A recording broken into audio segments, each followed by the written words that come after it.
Okay, here's a standard motor car slash rail speeder coil. Was working, died last week on a motor car trip.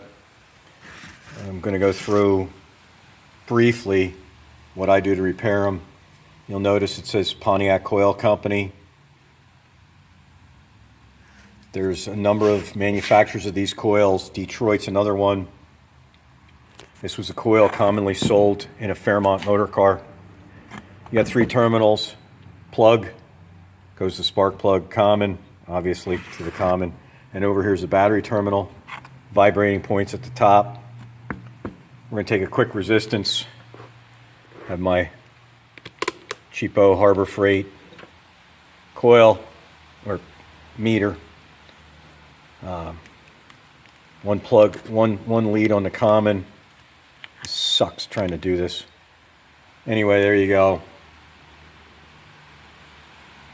Set at 200 ohms, reading about 1.7, 1.6 ohms. Bump it up to the 20,000, 20K range. Plug.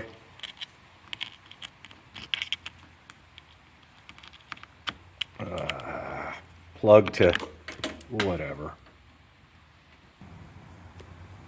Okay, plug to the common.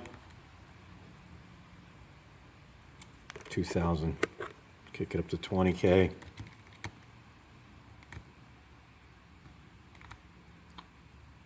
Reading about 2,900 ohms.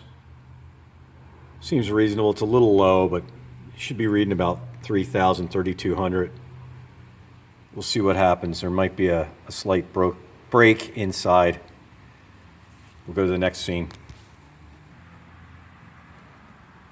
So here we are, flipped it over, take the back off, 4 screws. Here's the inside.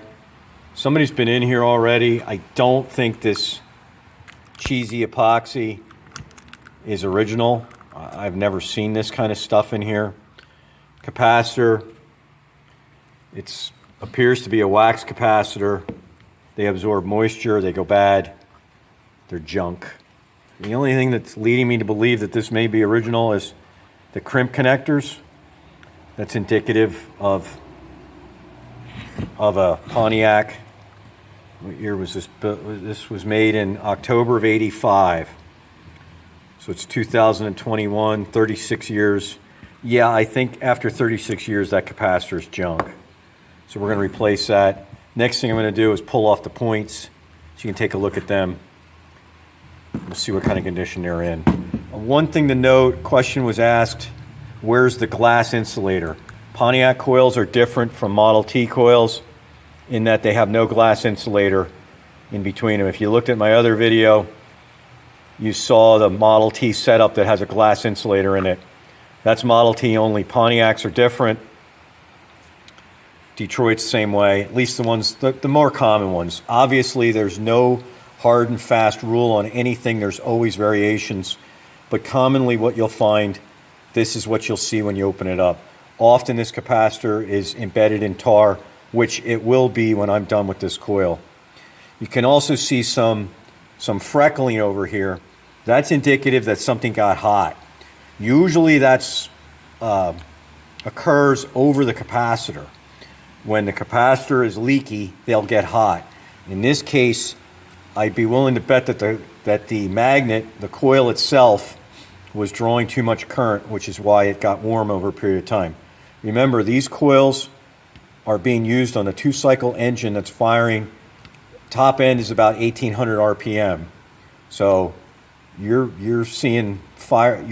You can generate quite a bit of heat in one of these. So a 3/8 nut runner pulls off the locking tab, the locking nut, on the front. Usually it's a nylon insert nut. Sometimes you'll see a double nut on the front, and then you'll also see the 2 nuts holding the back end. This is called the bridge. There's usually an insulated washer here. It really doesn't need to be insulated. I have a feeling that they continue to use insulated washers after the need for an insulated washer. The old coils had metal tops on them, but they continue to use that for vibration purposes. Okay, so we'll pull the bridge off. And the bridge has a movable leaf. Wow, you can see how pitted these points are.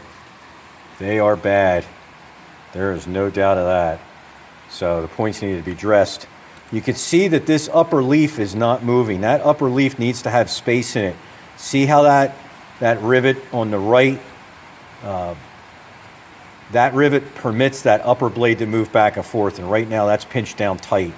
This point is supposed to move freely, and then this is the movable point that's moved off the magnet, making and breaking within the coil. The rust really doesn't matter. It's the points that matter more than anything. Magnetism doesn't care about rust. So we'll pull that off next. So as you can see, I don't know how well it's shown up on this video, but there's actually a hole burned into that vibrating leaf, into the point itself. So there was definitely high current going through these points as it was making and breaking.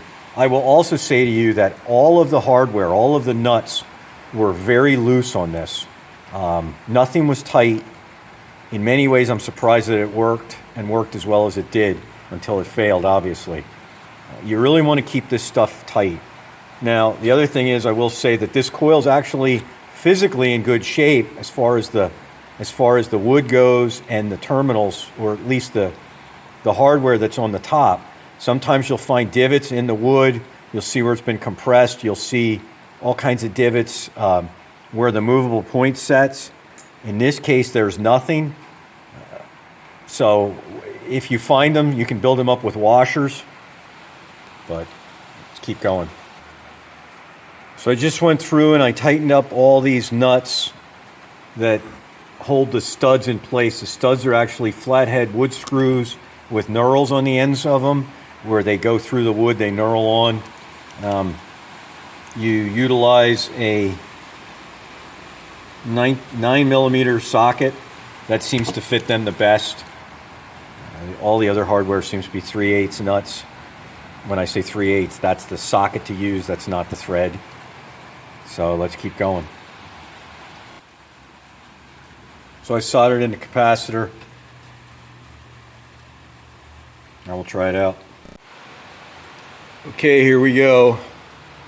I have this hooked up. Here's my test plug, common, hot, the spark running over to the plug terminal, common going over to the negative on a battery. This is a 12-volt battery. I like setting them on 6-volt, but at least we can try it now. There we go. You can hear it. There is, I sanded the points, and they're arcing a little bit, not terrible. They probably should be replaced. There's the new cap. There's the spark. I don't know if it's showing up on here. But this coil's working now. I need to set it with a meter.